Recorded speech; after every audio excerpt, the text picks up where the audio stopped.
What rules were put in place because of you? As a kindergartner, I once fell asleep in the bus. When I woke up, the bus was in the garage and I yelled someone to get me out. So, to this day, every bus driver in my school district needs to walk to the back of the bus and checks every seat before they park the bus. Seems like a good rule to have. One of my favorite childhood moments, sometime in 3rd grade, I got watermelons banned from handball. Watermelons in our school were when you could duck under the ball in place of hitting the ball against the wall. Only your torso or head were allowed to go under the ball and count as a watermelon. My fine moment came when I made a diving leap head first on a low hit because I knew my opponent was too far away to recover. Unfortunately, I did it face first and I slid along the gritty concrete and skinned half my face off. I had to wear a face bandage for at least a month. I made it. Everyone agreed to count as a watermelon. I won that round, and I had to go to the nurse's office. 100% would do it again. The next day, watermelons were banned, and everybody hated me while high-fiving me at the same time. Minor one, but when I was in elementary school, we had one of those bridge building challenges using toothpicks and hot glue. My partner and I realized if we just coated the entire thing with a thick-ass layer of hot glue, it would make our bridge strong as hell. So we used a full pack of hot glue sticks, like 20 of them. It was more glue than toothpicks. So, after that, they limited the number of glue sticks you could use. Back when Taco Bell had the spinny game where you could win food with a nickel, a dime, or quarter, I could feed my whole friend group with $3 because I could win that thing at a 90-cent clip by jiggling the spinner. Taco Bell then posted a piece of paper saying that individuals could only win once and that no jiggling was allowed. Of course, the problem with this is that afterwards, you gotta eat Taco Bell. No sign language during silent lunch punishment. My lunch period was so loud we got put on a silent lunch for over a month straight. I decided the only clear solution was to teach my entire table sign language so we could still talk without getting in trouble. Apparently it was unfair to the kids who didn't know how to sign, so we had to stop. A friend of mine in a military school found that the regulations never stated what color the bed sheets for a bed made for inspection had to be in. So, this madman went and bought Power Ranger sheets and made the perfect regulation bed, using Power Ranger sheets. I have never seen so many sergeants lose their shit and be able to do nothing about it, because the regulations were followed. Needless to say, the next year their updated state sheets must be plain white.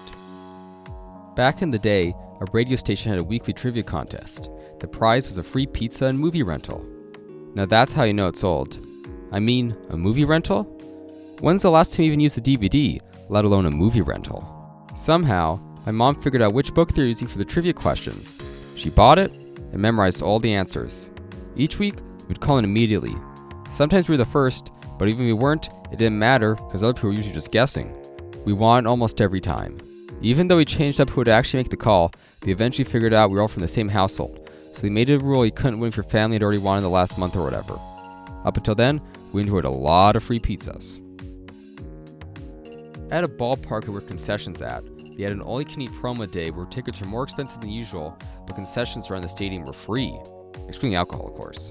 So I worked that day, and of course it was chaos, but when the line started dying down later in the game, myself included, but I didn't go home. After I clocked out, I stayed in the stadium, got some cheeseburgers, Philly steak, a soda, found a nice empty seat in the crowd for those last few innings. Next year, same promo, but a new rule for staff. If you get sent home early, you have to actually leave the stadium. People are going to abuse that promotion anyway. I mean, free as long as you're inside? My younger brother was always late to school and was tardy. He figured out if he just skipped first period and went to second, he was counted as being on time at school and no late penalty would be applied because his second period on time. They changed this the following year. And no makeup. I went to an old boys school, and apparently this never came up until me and my emo friends rocked up in black eyeliner and lipstick. No citing the Geneva Conventions or accusing management of war crimes. No playing games in the computer labs, established at UW-Madison in 1993. I may have been involved in a very raucous, impromptu, Doom LAN party that allegedly lasted up to 48 hours. Allegedly. Now that's a blast from the past. LAN parties.